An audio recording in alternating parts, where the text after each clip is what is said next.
Hi and welcome to the next part of our indoor navigation tutorial, or should I say more the advanced version of the tutorial development.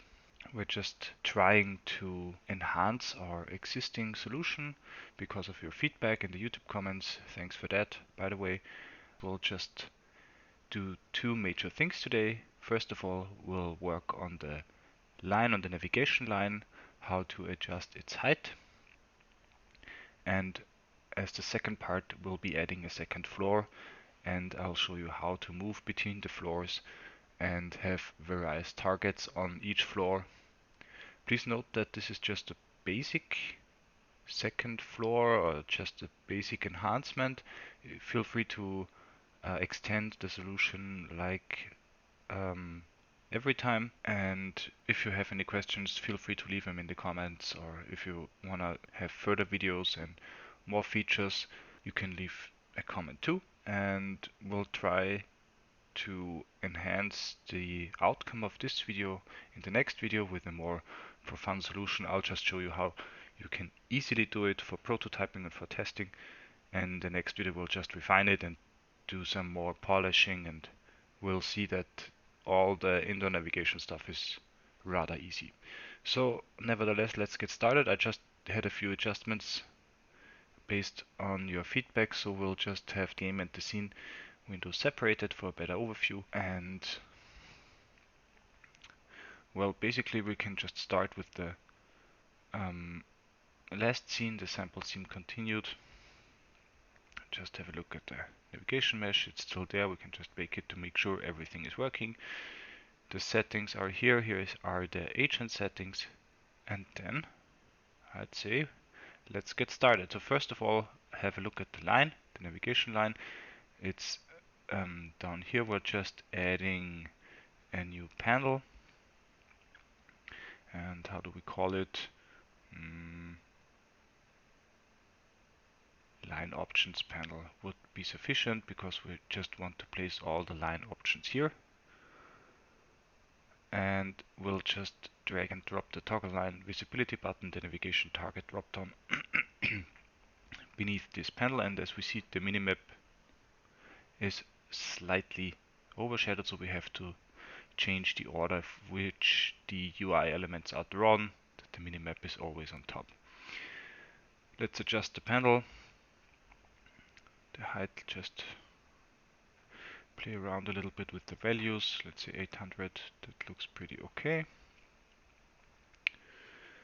Oh, that's too deep down, okay. Let's say 400, no, 600 and 300 would be enough. Nice. And we'll just create some kind of improvised tab view here to have multiple options here. So I'll just duplicate the toggle line visibility button, drag it out there, and rename it to, let's say, line options button.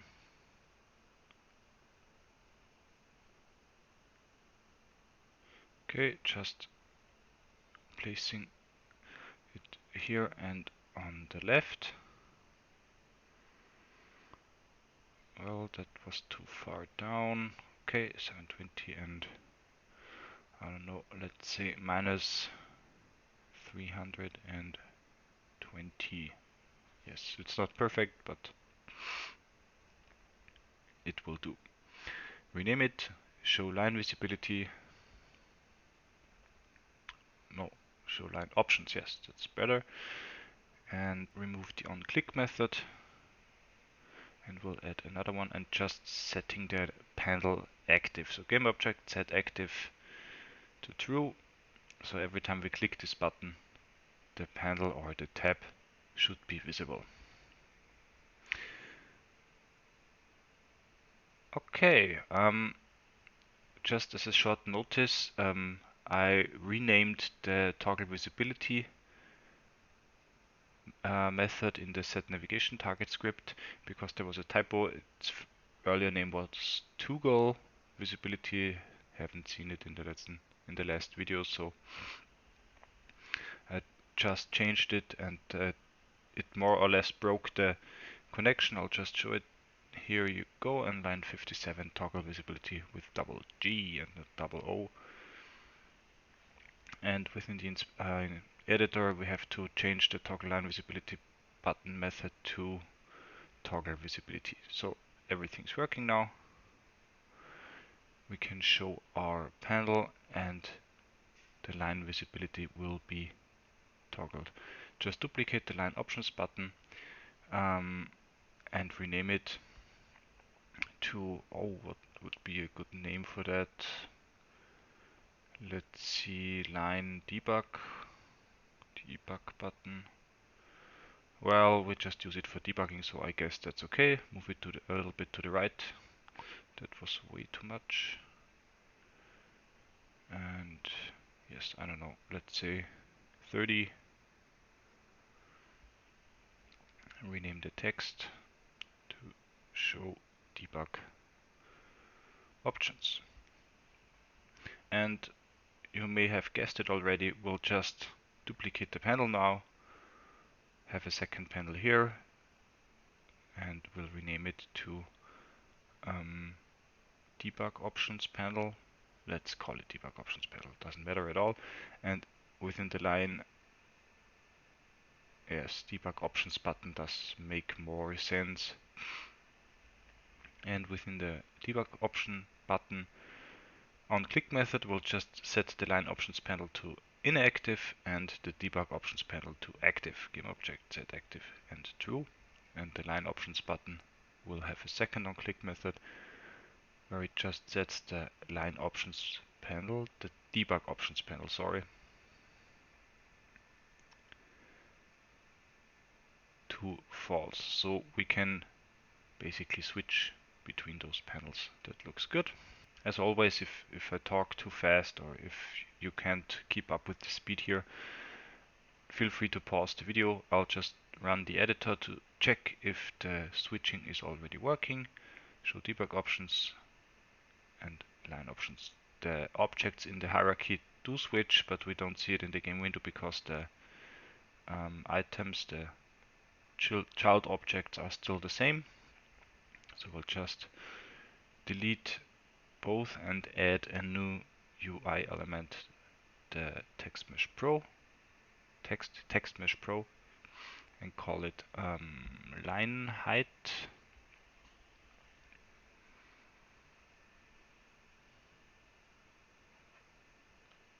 And set it to 0. This is just for displaying everything. Make the text color black and a little bit bigger, 400 and 200.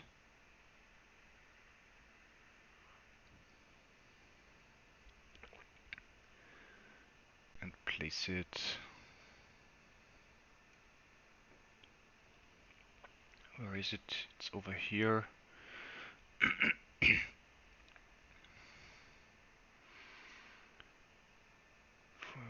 500. No, that's not enough because we still have to make it bigger. 46. Let's say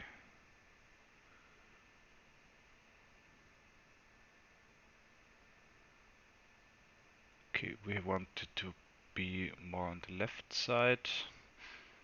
We could just adjust the text mesh pro or work with the placement. I'll prefer working with the placement. Let's say 200 here, and on the left side 500. I would say 600. Yes, that looks pretty good. Center everything and move it up. Maybe just 150 from the right side.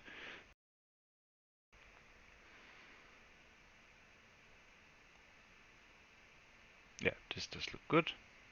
Move it up. 500. That fits. And add another UI component, the slider. Here we go. It's a little bit the Y offset slider because we want to change the Y offset of the line. It's a little bit too small, so let's say scale it up to 3 or 2. I would say 3 is okay, and turn it by 90 degrees. there is still another possibility to make the slider look like this. Without the rotation, you can just change the direction from bottom to up in this case and remove the rotation value. Feel free to choose the possibility wherever you like, and the minimum value is -1, the max value is 1. We don't want the whole numbers, we just want to adjust the height accordingly to our slider. Let's see if we can just make it a little bit more beautiful. Oh, I think that's already pretty fine. And let's see, we haven't broken anything. We can switch. It's working pretty nice. And on our indicator script, on our indicator object, there is the set navigation target script. There is beneath the navigation target objects now a new reference for the navigation Y offset. We're just adding the slider here. And within the script, this slider will take care of our Y offset.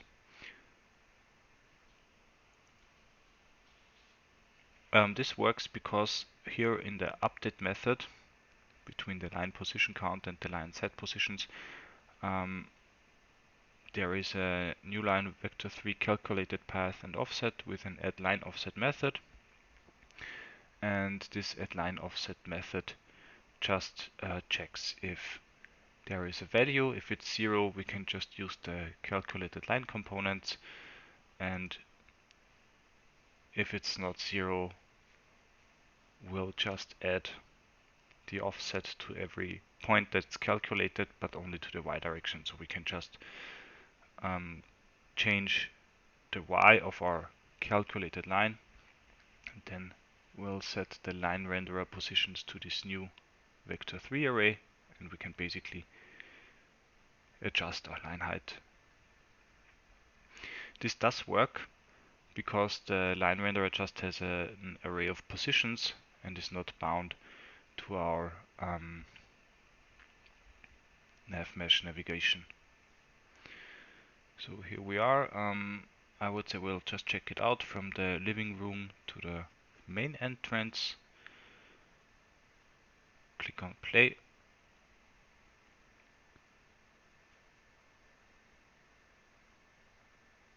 Go to line options.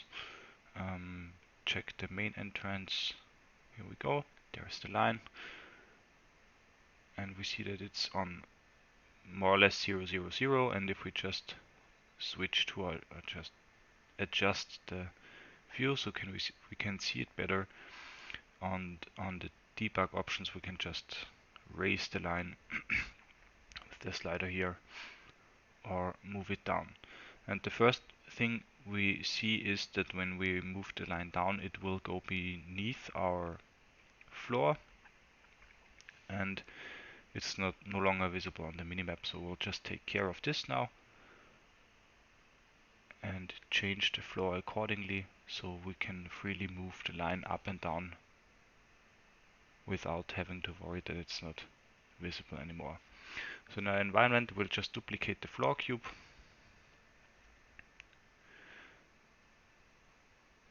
and rename it to floor cube material, which will just show our texture, remove the box collider, and on our floor cube we just add a new material. We call it transparent.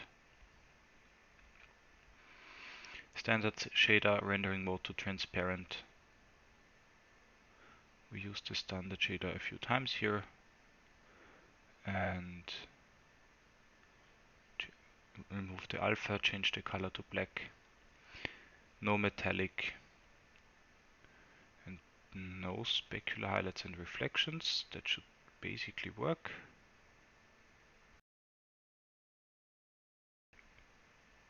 So add it here to our floor cube. Okay, there is a small tint, so I guess we have to add the Specular highlights again, yes.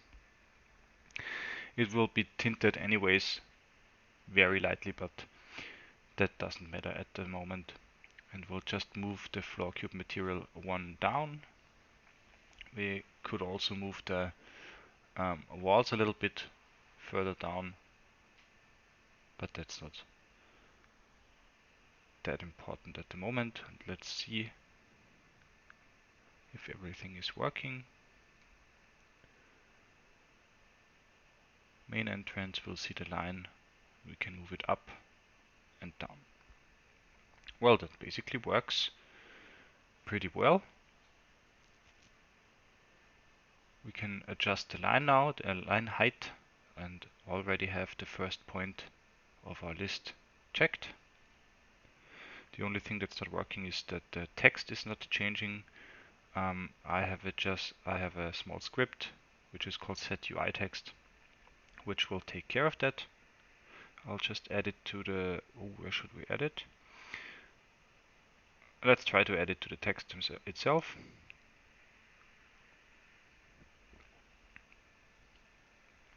Drag the text field onto it and just give it a fixed text, the line height. And when we look at the script, we see that there is a public method on slider value changed, which will just combine the value of the slider with our fixed text. So everything that's left is that the onSliderValueChanged method must be called by the slider every time the value is changed.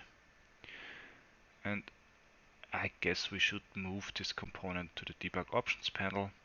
Just one hierarchy step up over here and remove it from the text so we have a little bit more structure. Okay, that looks good. And on the slider on the value changed method, we're just adding the debug options panel. And in the dynamic section, we call the onSliderValueChanged function. So every time the slider is now changed, the line height, text, and value will be displayed. Let's try it.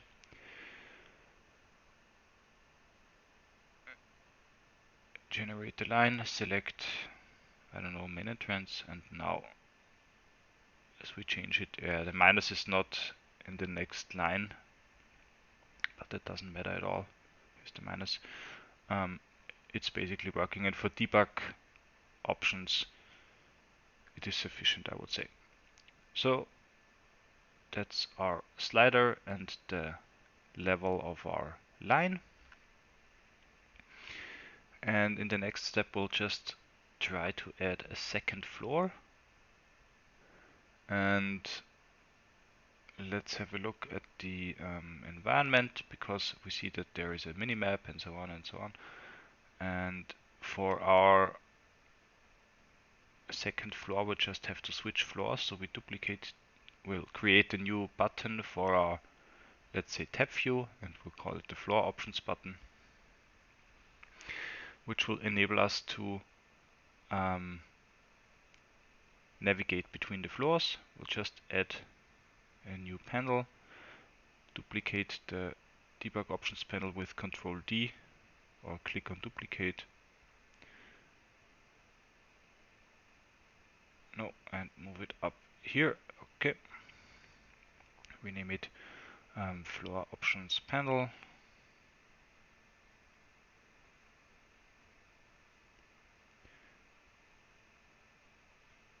And the floor options button must be moved to the right. First of all, we'll just the floor options, we change the text, move it to the right.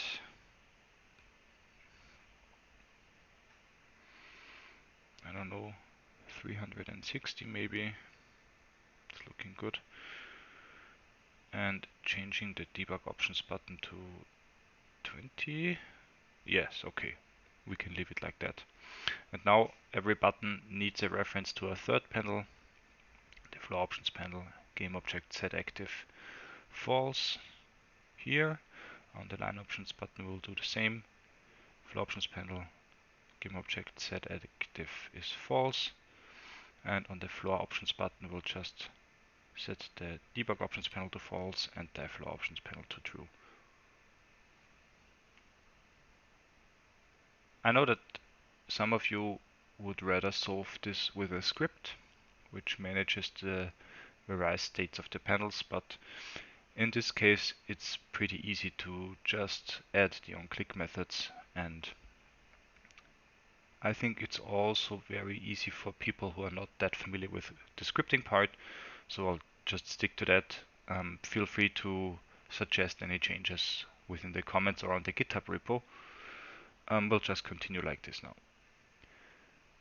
And on the floor options panel, we'll just duplicate the visibility button, delete the drop-down, and we'll call it warp, or the second floor button.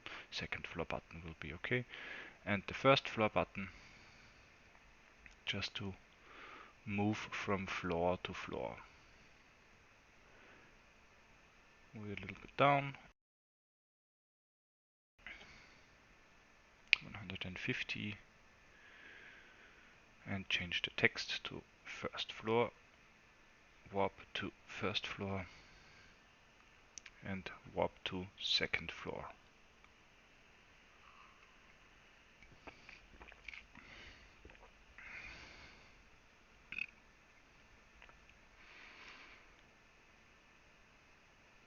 Here we go. And on the onClick methods, we'll just remove the toggle visibility stuff. And check if everything is working now, especially the switching between the panels. Okay, line options are here, debug options are here, floor options are here. That's working, so we have our more or less tab view created here. The next thing would be to actually create the second floor. Let's check out the environment. We could combine all this to the first floor, so I'll create a new game object, call it first floor, and make everything children of the first floor game object. So this would be our first floor, or the ground floor, and we'll just duplicate it and call it second floor. So the first intention would be to move the second floor above the first floor. When doing this, this would cause a few problems, especially when it comes to the minimap or for debugging. So it's pretty hard to check if something is working, to change the environment, to change the geometry and so on. So it's not the optimal solution for our application to have all the floors over each other, especially when it comes to the state management and the visibility. So we'll just try to not use the arrangement like it's shown here. The easiest way would be to have the floors next to each other. So it's pretty easy for us as the developers. Have an overview which floors are here, how do they look, and what is happening. So I'm trying to change it now. The second floor, just move the wall over there and make sure that the bedroom is not accessible anymore. Make the wall to the kitchen maybe a little bit smaller. So although the texture is not showing the correct, how should I put it, environment, we can just change it as we want it. And remove the bedroom target cube on the second floor. There is the main entrance target cube, yes, that's okay. Coffee machine. I guess we'll just move it to the free area to make sure that this is accessible, or to show that this is accessible. And call it, I don't know, extra room. Yeah, let's just call it extra room so we can see that this is something else. The QR code recentering will be changed a little bit later. And so we see that there are two different floors now. I'll just make the game window smaller. And when we change to a navigation tab, we see that there is only one navigation mesh. The easiest way to change this is to click on bake, and we see, oh, the second floor is also baked. And we have a second navigation mesh here for our path calculation. I'll just change the wall in the kitchen to make sure that the navigation part will still work. Here we go. And all we have to do is now to move our AR session from the first floor to the second floor, like warping or something else. One of the first approaches was to use slopes and or some kind of connecting platforms. This would be sufficient if this was a game, but in the practical use, users using the indoor navigation app will often have to walk stairs or to use the elevator, and in both cases it's not really, I would say, good practice to have the navigation showing the way over the stairs or within the elevator, because of two reasons. The user has to focus on the stairs and not on the smartphone, or he or she will be injured. And within the elevator there is no active tracking, so the smartphone does not, or the camera does not detect any changes in the Y position when being in an elevator, and the tracking is often lost when walking stairs because the features are so similar and the camera isn't always orientated to the right direction. So having some kind of warping, teleporting mechanism is crucial for multiple floors within the indoor navigation. Let's see, we have the navigation targets and the QR code recenter targets. We'll just rearrange them because I think it's not that good to have so many different objects in different ways, because there's the navigation target objects and the QR code recenter objects. Let's see how we can rearrange that. We'll just add a navigation target empty object, call it in this case coffee machine. Move it up. How the scale changed, so we can either change the scale for each field individually or just use the enabled constraint property and change every field at once. Then move the target cube as a child object here, and if there would be a coffee machine QR code, we'll leave it here as well. It isn't at the moment, so everything's fine. Adding a new object, call it kitchen as a navigation target. Move the kitchen QR code as a child beneath the kitchen, and we'll just do this for every other object as well. The start point,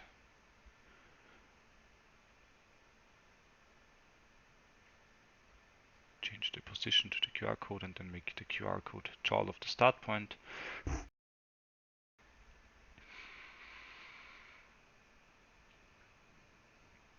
And for the main entrance, we'll do the same here. Move it up, change the scale, target cube, and get the QR code down here as well. And do the same for the living room. So everything is a little bit more structured now.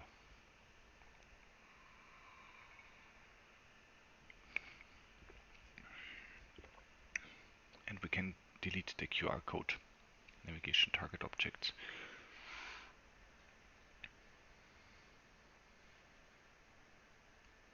Ah yes, the bedroom, last but not least. Here we go. One.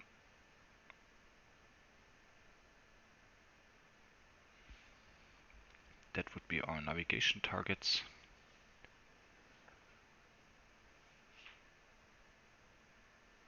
Having the target cube and the QR code here, and you can feel free to just add 3D objects or everything else you need.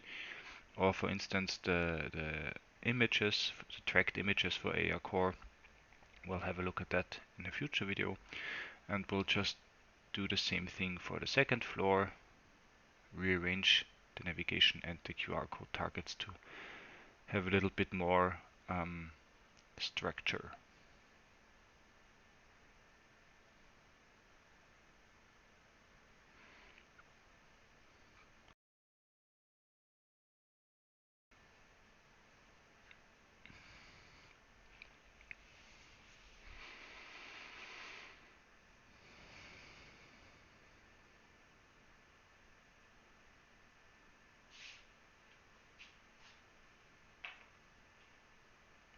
just moving the main entrance a little bit more up.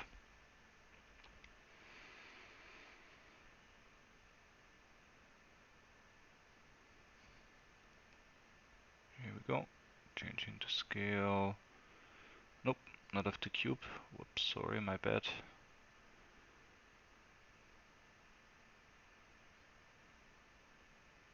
No, just this constraint. No, not. That's too small. 0.2. It was 0.2. Here we go.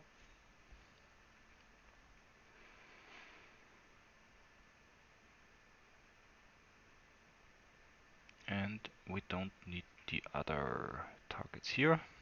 You can just remove them.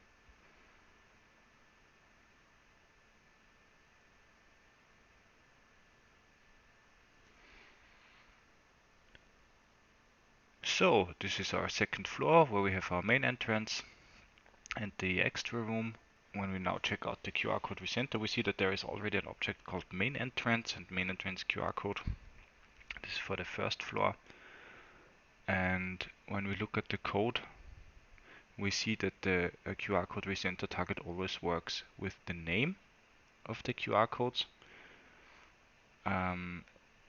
So there is a new method called changeActiveFloor, and it needs the name of our point where it should recenter, and this is called also main entrance, so we'll just rename it to something like, I don't know, second main entrance, just to make sure that we can differentiate between the first floor and the second floor.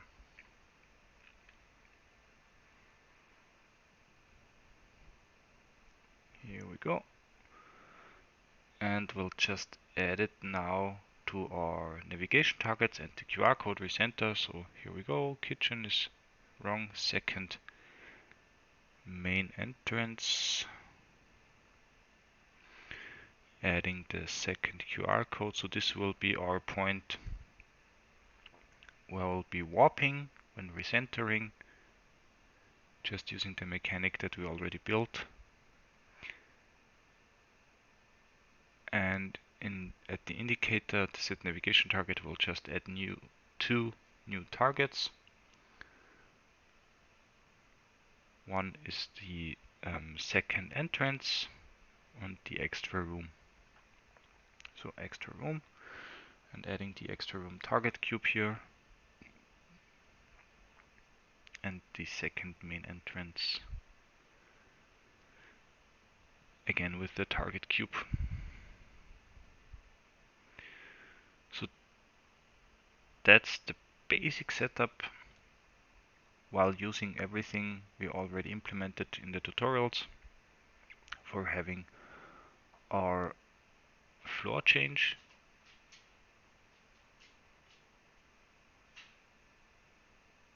Let's see if everything is set up correctly. Okay, that looks nice. And all we need to do is to hook up the buttons with the correct method. So the first floor button, adding the QR code recenter method, and select change active floor.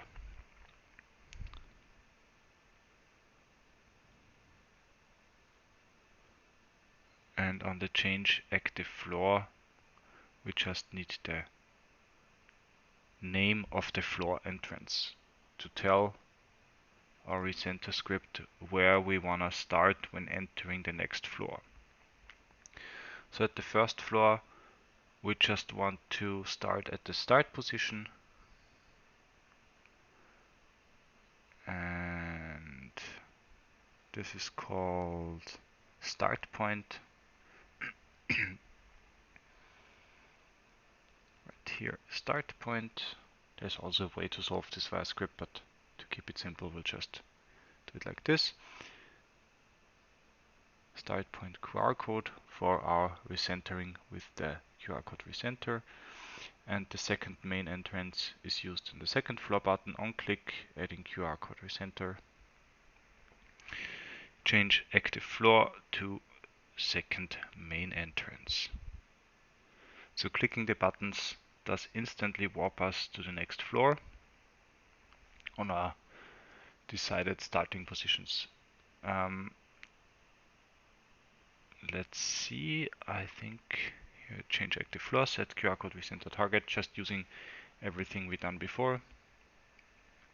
Basically stopping the tracking and restart it at our desired position. In the set current navigation target method, I just added a few more lines. For instance, every time we select a new navigation target, the line visibility is changed, so you don't have to click the button every time. And in a future video we'll add not instant floor changing, but having some kind of navigation to the next elevator or stairs. And we'll just use this change active floor for setting the current floor, and change active floor will just help us to set the right target drop down options in the line options. Just enable the line options panel here. So what's still missing is that the targets that we can choose here, like coffee machine and so on, would do at the moment not change when we warp to the next floor. And our change active floor method does help us here. So this would basically be a point where you can work with scriptable objects, because when we scroll down here to set navigation target drop-down options, it's nothing more than clearing all the current options and based on the floor number setting the new options. And as you see, these are all fixed values, nothing is changing here. It's just the line visibility, and based on the floor number the options are set. So this would be a perfect example for a scriptable object. I'll just leave it here for you to look it up, and maybe in the next video we'll try to refactor everything to make it a little bit easier to modify and to work with it. So let's enable the floor options panel for warping, and on the button on the onClick method, after change active floor, just add another click listener with the indicator, get to set navigation target, and set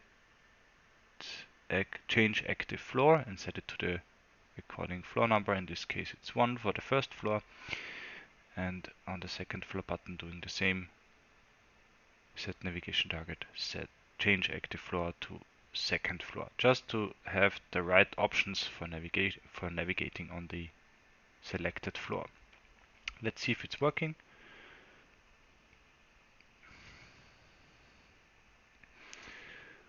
So now we're here on the first floor, the starting point. We're just selecting the main entrance. We have the line here. We can just change it. We can change the line height as we want. And on the floor options, we'll now try to warp to the second floor. So we'll just click here, and as you see, we'll be ported to our main entrance of the second floor. And on the second floor, when we go to line options, we can select new targets, for instance the extra room, and the navigation will just lead us here.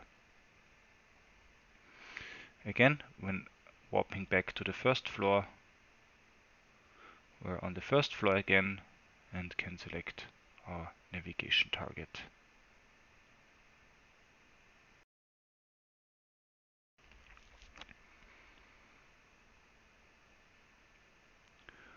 Well, that's the basic mechanism, I'd say, for indoor navigation with multiple floors. So you can add as a third floor, a fourth floor, add different navigation targets. Just make sure that every recentering for the warping is set up and all the navigation target objects are here. Again, solving this with the editor lists is not perfect, and in a bigger project this would cause a lot of trouble, especially when maintaining or when changing something. But I guess for the proof of concept or for your first prototype this is enough. And as I said before, there will be some kind of refactoring within the next videos. If you still have any suggestions what to change or what to improve here, just leave a comment. And I guess we should now have a look at how this works when deployed to an Android smartphone. So now on the phone I just started the application. As you can see, the tracking on the minimap is working.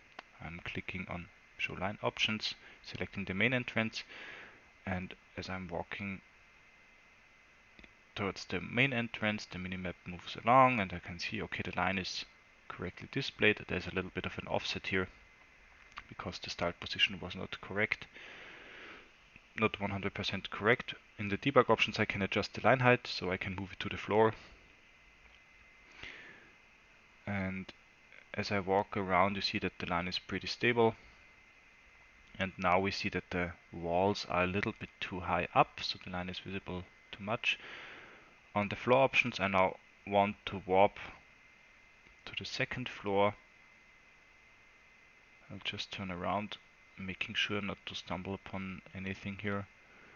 Let's say this is my stairs or my elevator, warp to the second floor, and the minimap already shows us the second floor. I can select the navigation to our extra room here, and when turning around I see that the extra room already is displayed. Also the walls are here, so I can the target cube is occluded and I can walk towards it. Turning around to the starting point again,